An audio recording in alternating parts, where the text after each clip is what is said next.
दोस्तों, जरा सोचिए। आप आसमान में हजारों फीट की ऊंचाई पर हैं, एक प्लेन से लटके हुए हैं, और अचानक कोई आपका पैर खींचकर आपको नीचे गिरा दे। मिलिए हमारे हीरो नेथन ड्रेक से, जो इस वक्त मौत के मुंह में है। लेकिन यह यहां कैसे पहुंचा? इसके पीछे है $5 बिलियन का वो खजाना जिसे ढूंढने के चक्कर में अच्छे अच्छों की लंका लग गई। चलिए शुरू से शुरू करते हैं। नेथ और उसका बड़ा भाई सैम एक म्यूजियम में चोरी करते पकड़े जाते हैं। पुलिस सैम को ले जाने लगती है। सैम नेथ को एक अंगूठी रिंग देता है और वादा करता है कि वो वापस आएगा। सालों बीत गए, सैम नहीं आया। अब नेथ न्यूयॉर्क के एक पॉश बार में बारटेंडर है। वो ड्रिंक्स बनाते बनाते अमीर लोगों की महंगी घड़ियां और गहने उठा लेता है। हाथ की सफाई एकदम नेक्स्ट लेवल। अब एंट्री होती है हमारे सुली भाई की।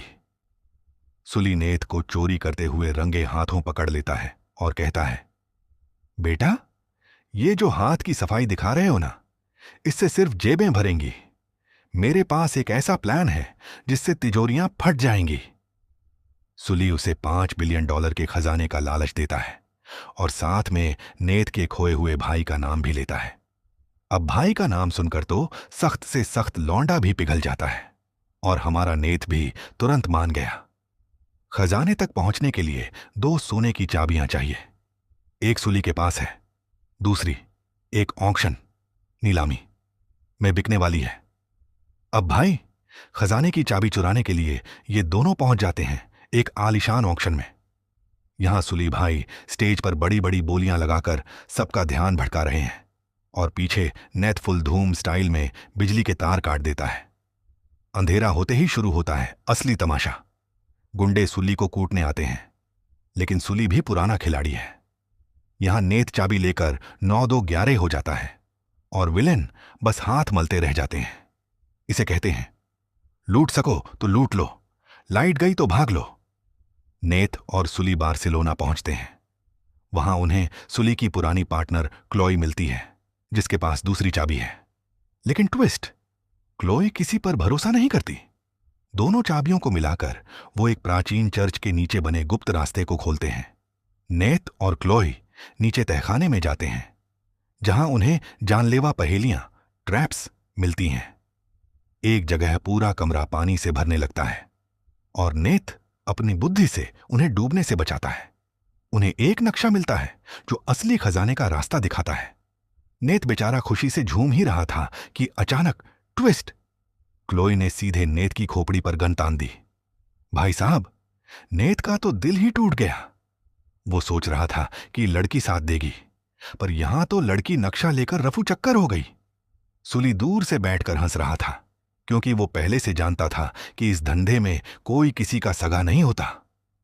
मोकाड़ा और क्लोई अपने प्राइवेट कार्गो प्लेन से फिलीपींस की तरफ उड़ीडीएच रहे हैं। नेथ और सुली छिपकर उसी प्लेन में सवार हो जाते हैं। प्लेन के अंदर ब्रैडॉक विलेन अपने ही बॉस मोकाड़ा का गला रेत कर उसे मार देती है ताकि पूरा खजाना उसका हो सके। नेथ पकड़ जाता है। प्लेन के पीछे का दरवाजा खुलता है और बक्से हवा में उड़ीडीएचने लगते हैं। यहां वही इंट्रो वाला सीन आता है। नेथ बक्सों पर कूदते फांदते हुए गुंडों को धोता है। सुली पैराशूट लेकर प्लेन से कूद जाता है और नेथ क्लोई के साथ प्लेन से नीचे गिरते हुए एक कार की मदद से पैराशूट खोलकर समुद्र में लैंड करता है। नेथ और क्लोई एक आइलैंड पर पहुंचते हैं।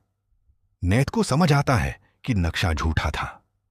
वो अपने भाई के पुराने सुरागों की मदद से असली गुफा ढूंढ लेता है। वहां पानी के अंदर मैगलन के 2 विशाल 500 साल पुराने समुद्री जहाज खड़े हैं जो सोने से लदे हैं। ब्रैडॉक और उसके गुंडे वहां पहुंच जाते हैं। वे 2 बड़े हेलीकॉप्टर्स मंगाते हैं और उन प्राचीन जहाजों को जंजीरों से बांधकर हवा में उड़ा ले जाते हैं। भाई साहब, हवा में उड़ाते हुए पानी के जहाज, ऐसा एक्शन सिर्फ हॉलीवुड ही सोच सकता है। नेथ और सुली एक जहाज पर चियारेट जाते हैं। सुली के पास सोने से भरा एक बैग है। ब्रैडॉक नेथ को मारने आती है। सुली के पास चॉइस है, या तो वो 5 बिलियन का सोना बचाए या अपने दोस्त नेथ की जान। सुली सोने का बैग ब्रैडॉक पर फेंक देता है, जिससे वो नीचे गिर जाती है और उसके ऊपर पूरा जहाज गिर जाता है। खजाना समुद्र में डूब जाता है। आउटरो, नेथ और सुली खाली हाथ लेकिन एक मजबूत टीम बनकर बच निकलते हैं। पोस्ट क्रेडिट सीन में पता चलता है कि सैम अभी भी एक जेल में जिंदा है। तो दोस्तों, ये कहानी यानी खत्म होती है। अगर आपको यह पसंद आई तो वीडियो को लाइक करें और कमेंट में बताएं कि आपको इस फिल्म में कौन सबसे ज्यादा पसंद आया। और हां, चैनल को सब्सक्राइब करें ताकि ऐसी ही वीडियो हम लाते रहें।